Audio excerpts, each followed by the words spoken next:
প্রিয় দর্শক, রমজানে আপনারা তো রোজা রাখছেনই। এর সঙ্গে যদি শুধু স্বাস্থ্যকর খাবারটা এড করেন, হ্যাঁ? তাহলে আপনি ৬০ থেকে ৭০ টা রোগ থেকে ভালো হয়ে যাবেন, ওষুধ মুক্ত হয়ে যাবেন। আমাদের বহু রোগী ডায়াবেটিসের ওষুধ থেকে এখন মুক্ত, উচ্চ রক্তচাপের ওষুধ থেকে মুক্ত, পিসিওএস ভালো হয়েছে, তারপরে কোলজোড়ে বাচ্চা এসেছে, ইডির প্রবলেম ভালো হয়েছে, তাদের দাম্পত্য জীবনে সুখ ফিরে এসেছে।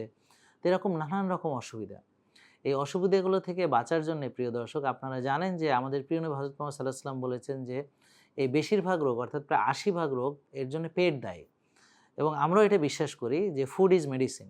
আমরা যদি অর্গানিক খাবারটাকে চুজ করতে পারি, তো আমাদের এই কোন খাবারটা কার জন্যে সেটা প্রিয় দর্শক, যে হালাল এবং তৈয়ব এটা কিন্তু আমাদের বুঝতে হবে। তৈয়ব মানে কিন্তু কল্যাণ খাবার।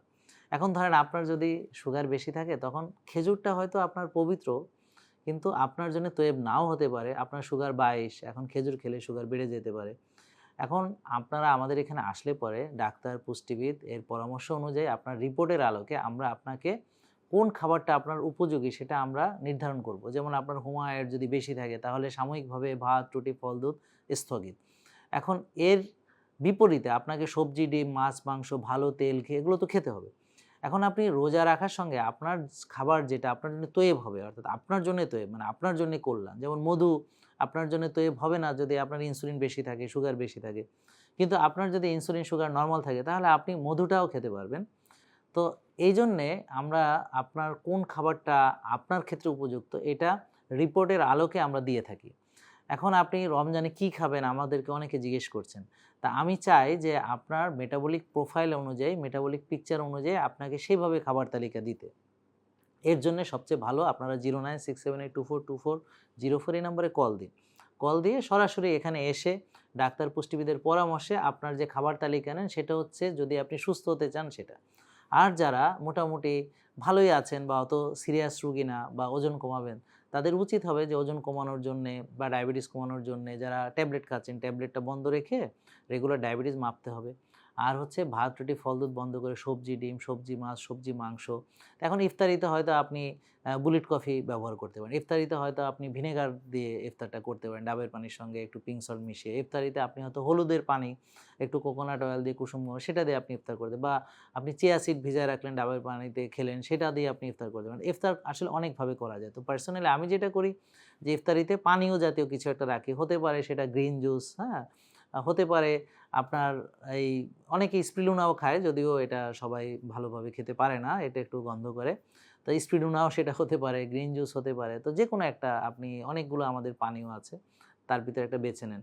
তা আমি সাধারণত এইটা খেয়ে তারপরে আমি চলে যাই নামাজ পড়তে। নামাজ পড়ে এসে আমি রাতের যে খাবারটা অর্থাৎ সবজি, ডিম, মাছ, মাংসের ভিতরে যেটা আমার ওদিনের যে মেনুতে থাকে ওইটা আমি খাই। আর যেহেতু আমি সুস্থ আছি সঙ্গে আমি একটু ব্ল্যাক রাইস নেই, বা আমরা স্টিল কার্বস ওটসের হয়তো খিচুড়িটা এড করি। তো কোনো একটা ভালো কার্বস আমরা চুজ করি।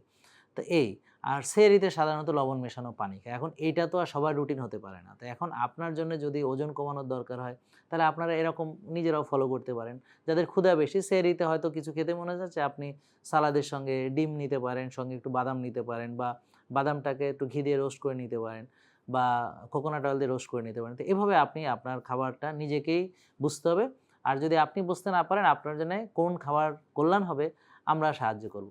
আমাদের এই ডাক্তার, পুষ্টিবিদ এই যে সেবা, এর জন্য কিন্তু কোনো টাকা দিতে হয় না। এছাড়া আমাদের লাইভ সেমিনারেও আপনি আসতে পারেন। এছাড়া এই বিষয়ে অন্যান্য ভিডিওগুলো আপনারা দেখতে পারেন। তো এইজন্যে আপনারা বুঝে শুনে একটা কিছু করতে হবে। না বুঝে কিছু করা যাবে না। তো এগুলো আগে জানুন তারপর মানুন, এটা আমাদের একটা স্লোগান। আর আমাদের এই যে স্বাস্থ্যজ্ঞান, এই স্বাস্থ্যজ্ঞানের আলো আমাদের ঘরে, ঘরে এটা পৌঁছে দিতে হবে। তো প্রিয় দর্শক, তো আপনারা রমজানে যদি স্বাস্থ্যকর খাবারের সঙ্গে রোজা রাখতে পারেন, তাহলে দেখবেন যে আপনার ৬০-৭০ টা রোগ ভালো হবে। প্লাস আপনি একটু এক্সারসাইজ করবেন। তো কখন এক্সারসাইজ করবেন? এই যে ইফতারের আগ মুহূর্তে, তাহলে আর কোনো সমস্যা নেই। আর যারা যে ওই সময় পান না, তো সকালে আপনি নরমালি একটু এক্সারসাইজ করতে পারেন, ইয়োগা টাইপ করতে পারেন, একটু হাঁটতে পারেন, ঘাসে হাঁটতে পারেন, সূর্যোদয় দেখতে পারেন, যে ফজরের নামাজ পড়ে তারপরে এসে আপনি ঘুমাতে পারেন। তো এইভাবে তাহলে জিনিসটা সহজ হয়ে গেল প্রিয় দর্শক। তো এই রোজা আমাদের জন্য একটা নেয়ামত আল্লাহর দেওয়া। তো আর স্বাস্থ্য আমাদের জন্য একটা নেয়ামত। তো চলুন রোজাকে ব্যবহার করি, স্বাস্থ্যকর খাবার আমরা খেয়ে এর ভিতরে আমরা সুস্থ হয়ে ওষুধ মুক্ত হয়ে যাই। সবাইকে ধন্যবাদ, ভালো থাকবেন। জেকে লাইফস্টাইল লিমিটেড, ওষুধ মুক্ত সুস্থ জীবন।